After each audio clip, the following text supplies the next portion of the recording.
In April 1978, the pro-communist People's Democratic Party of Afghanistan staged a military coup against the monarchy and seized power in the country.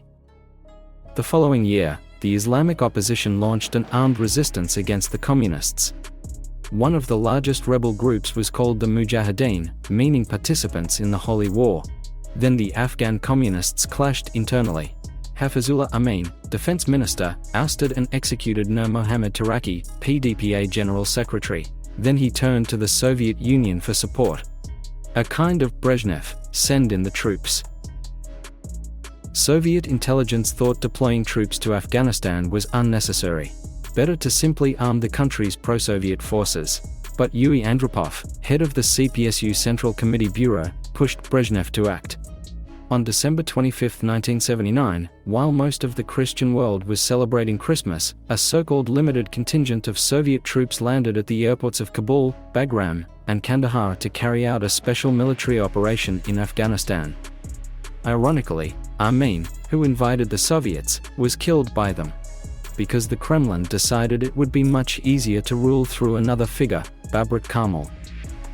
On December 27, the Alpha unit stormed the Taj Beg Palace in 40 minutes and eliminated Amin. Meanwhile, Soviet forces captured the key cities of Herat, Farah, and Kandahar.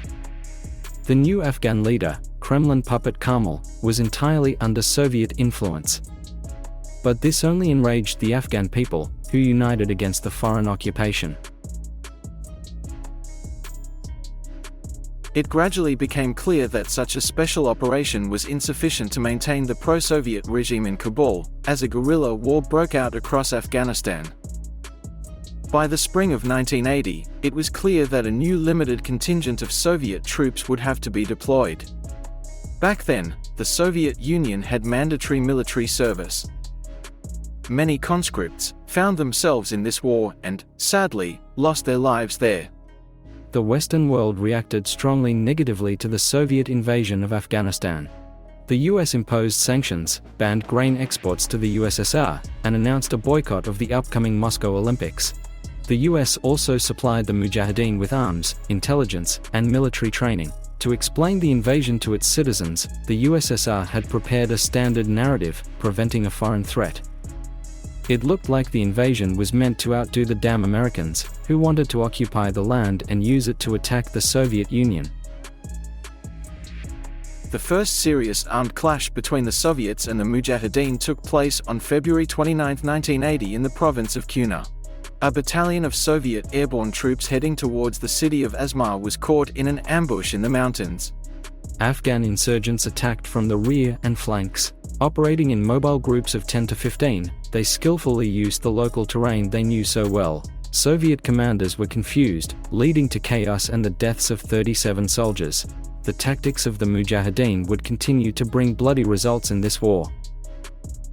In nearly 10 years of war, 620,000 Soviet soldiers were caught in the Afghan meat grinder. At that time, no one asked us where we wanted to go to serve. There was an order, and that's it. No discussions. We were stationed in an area close to the Panjshir Valley.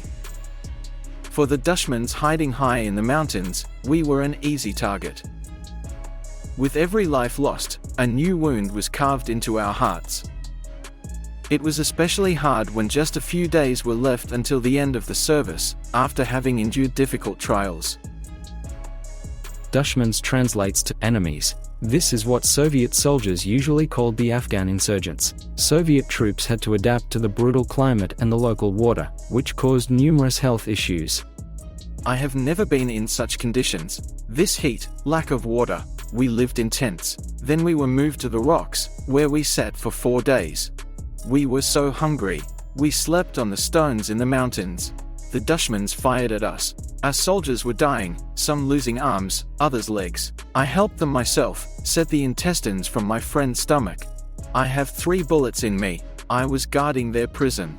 The Dushmans attacked us again there.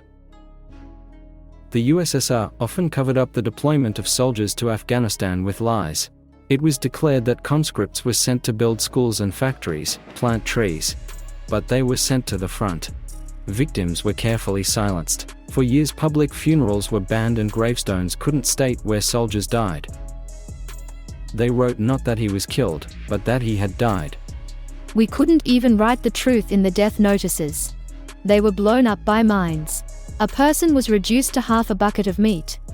And we wrote, died in a car crash, fell into a gorge, food poisoning. Once they numbered in the thousands, we were given permission to tell the families the truth. The terms cargo 200 and 300 originated during the war in Afghanistan. The typical wooden coffin with the body was wrapped in galvanized iron sheets and put into a wooden box. This construction typically weighed about 200 kilograms, hence the term cargo 200. When a soldier was wounded, the unit commander would complete form number 300, hence the term 300th. During nearly a decade of the war, 2 million Afghans died. Many Soviets stained themselves with war crimes, they killed civilians, raped women, and engaged in looting. The most desirable for the looters were scarves, cosmetics, and swim trunks. The Mujahideen also met this with extreme brutality. The biggest fear for a Soviet soldier was being captured by them. The Soviet forces were mired in the Afghan war for over 9 years. They still couldn't do anything against the Mujahideen, who controlled 70% of the country. To limit Soviet influence in the Middle East, Afghan insurgents were supported by the US, Pakistan, the UAE, Iran, and China. They supplied funding and provided weapons. American Stingers severely damaged Soviet aviation. 25 years later, they aided Ukrainian soldiers in repelling Russian invaders. The Mujahideen first used this type of manpads at the end of September 1986 near the Jalalabad Airport. The Afghans ambushed after waiting hours for 8 Soviet Mi-24 helicopters. They released 5 missiles and hit 3 targets. The video was shown to Reagan, and they wrote an epic oil painting dedicated to this event. The painting still hangs in the CIA museum. Finally, we were able to respond effectively to air attacks. This weapon boosted the morale of our soldiers, the Mujahideen claimed.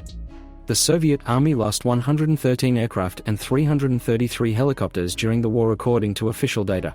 The end of the war was inglorious for the USSR. In May 1988, the withdrawal of troops began. On February 15, 1989, the last Soviet soldier left the land of the United Tribes. Official data shows 15,000 Soviet soldiers died in Afghanistan. Most were younger than 20. Tens of thousands suffered serious injuries and PTSD. The Red Empire did nothing to reintegrate them into peaceful life. Many turned to alcohol. Others committed suicide. Even a quarter century after the end of the Afghan war, 19% of veterans showed clinical signs of PTSD, the so-called Afghan syndrome, as no psychological rehabilitation was provided back then. According to the Psychological Service of the Afghan War Veterans Union, by the end of 1989, 3,700 Afghan war veterans were in prison. 60% suffered from alcoholism and drug addiction. 75% were divorced, 2/3 were dissatisfied with their jobs and often changed them due to conflicts. And 90% of student veterans had debts in universities or poor academic performance. The war in Afghanistan significantly worsened international relations with Western countries, marked a new phase of the Cold War, required colossal financial resources, and ultimately became one of the final nails in the coffin of the Soviet Empire.